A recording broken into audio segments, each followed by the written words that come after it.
imagine a region that gives India a strategic edge in the Himalayas, simmering with anger, fear, and discontentment. We are talking about the region of Ladakh, which is generally known as the abode of peace because of the prevalence of Buddhism and the spread of Buddhist monastery also there. Now suddenly it has begun to turn violent. In this context, government has alleged that Sonam Wangchuk, one of the climate activists, basically operated from the region of Ladakh, is responsible behind this particular violent incident, and that is why he has been arrested and has been taken to Jodhpur under the National Security Act. So what is this entire issue? Let us try to go and delve deeper. So first of all, who is Sonam Wangchuk? Sonam Wangchuk is known as a climate activist who has set up a lot of institutions such as the Students' Educational and Cultural Movement of Ladakh, also known as SECMOL. He has set up HIAL, that is the Himalayan Institute for Alternatives in Ladakh, and generally he is known for peaceful activism and sustainability initiatives that he has launched in the region itself. Now, the key development that has taken place in the recent times in the region of Ladakh is that, first of all, Sonam Wangchuk was on hunger strike and he was demanding statehood and the implementation of sixth schedule in the Ladakh region as such. And then when a lot of people came on the 25th of September to hear him, suddenly something happened that the mob turned violent and began to attack several different offices. And thus he was the one who is believed to be inciting this violence, and thus government has detained him under the most stringent act that we have in India called as National Security Act. Not only that, government also went after his NGOs and his organizations such as SECMOL has been, its FCR license, that is Foreign Contribution Regulation Act related license, has been cancelled. Also CBI inquiry has been set up to look into the matters of and the workings of Himalayan Institute of Alternative as such. Now if you look at the trigger of Leh violence, it is believed that generally up to September 24th, there was a kind of peaceful protest, and on the September 25th, suddenly, due to the involvement of large number of youth members, the violent turned, this movement or the protest turned violent in nature. Now, because of this, the police and CRPF had to take retaliatory measure, and this led to unfortunate death of 4 protesters, plus 50 plus were injured here. Not in that, during this particular violence, the several offices were targeted, those being BJP office in the Ladakh region and also the Ladakh Hill Area Development Council offices. Now, APL leader, one of the main leader or main group that is largely leading this movement, had appealed for the peace on the 25th September, but the youth largely rejected it, or basically you can say they did not care about it, and they went on a rampage as such. Now, before moving further and trying to understand the entire issue, I would want to bring your attention to the fact that Legacy Eyes Academy, we are going to soon commence batches. Batches are going to start on 16th of October, and the weekend batches are going to start on 4th and 25th of October. Now, in this particular program, we ensure that there is a comprehensive coverage of the GS papers. We also ensure that there is one-to-one mentorship and doubt solving session.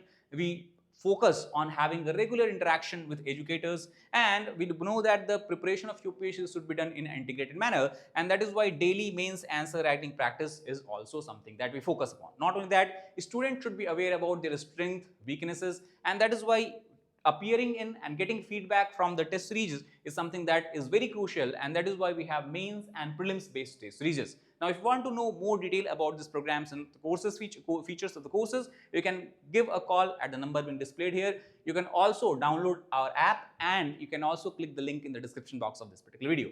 Now, moving forward, if you look at the stand of the central government related to this entire issue, they have stated that it was Sonam Wangchuk who has provocated the crowd basically in the what you can call as he is the one who has turned the crowd and the protesters violent in nature, and the reason behind this is because he did not want any kind of discussions on dialogue with the central government. In the October, the Ministry of Home Affairs has asked for informal dialogue and discussions related to the demand of the Ladakhi group, but MHA now says that he do not want to have these discussions, and that is why he is trying to sabotage it. Not only that, central government also has hinted that there might be involvement of foreign or outsider hand in this entire violence episode. FCRA and funding related actions against Wangchuk's NGO already is underway. Now, as far as the stand of Ladakhi groups is concerned, as we have discussed, there are 2 major groups who are spearheading this movement. One is called as Apex Body Leh, and second is called as the Kargil Democratic Alliance. These 2 bodies are leading protest,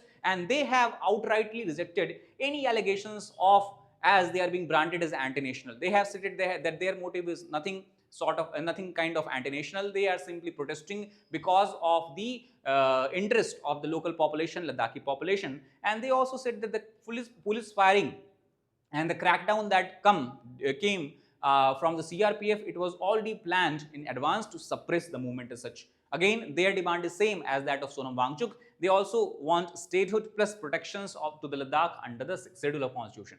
Political reactions has been largely unified in this context. The neighboring region of Jammu and Kashmir, Omar Abdullah, one of the well-known leaders, he has stated that the center failed to fulfill promises, and the promises which they made to Ladakh, they did not keep with it. And that is the reason why students and youth protesters have no other options but to come out and engage in violent incident. Similarly, Mehbooba Mufti, another well-known tall leader, we can say from the Jammu Kashmir, she has claimed that she is deeply disturbed because of this entire issue, and Ladakh, what you are witnessing is the echo of Kashmir as such. Sajjad Kargili, another leader from Ladakh, he has stated that the arrest of Sonam Wangchuk and other activists is simply baseless, and the crackdown by the police administration was brutal in nature. Now, why they are saying that crackdown is brutal is because of the injury and death that has occurred here. Now, obviously, we cannot undermine the role of youth in the protest, because till 24th September, we have seen a participation of almost 500 people around the sites of protest where Sonam Wangchuk was carrying out his hunger strike. But on 25th September, we have seen a large-scale mobilization where more than 7,500 plus people began to come, listen to him, and began to raise slogans and all that. Majority of these people were in the age group of 15 to 25. These are largely educated youth. These are largely youth who are not able to get employment. So they are unemployed in nature. And this might have triggered a kind of anger. And this anger would have resulted in the later on stone pelting, arson, and clashes with CRPF as such. This is how we can understand the genesis of this entire violence.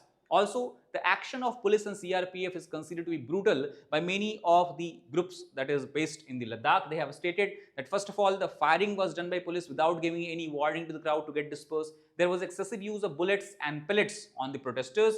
Outsiders, generally those workers who are working around this area, they also got injured. And till now, there are 39 youth. They are in judicial custody, and 4 FIRs have been registered against them.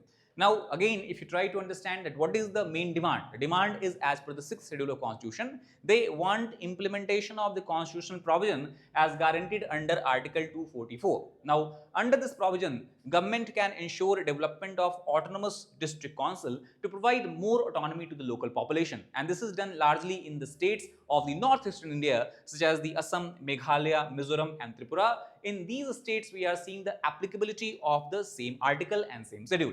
Same thing, the groups of Ladakh want for themselves, and they want similar safeguard especially in the issues related to land, culture, and identity, so that they are able to preserve, protect their identity, and at the same time put Ladakh on the path of peace, progress, and development as such. Not only that, if this particular article is implemented in Ladakh, the local population or local political leaders will be getting a large-scale legislative, administrative, and judicial power as well, and this is what they are aiming for. So this is all about this particular video. Now we have to wait, watch, and see how this entire situation and the movement unfold, because after the arrest of Sonam Wangchuk, the entire direction of the movement and the protest seems to be quite unpredictable in nature. If you like the video, please hit the like button, share it with your aspirants, and subscribe to the channel for more such content. Thank you very much.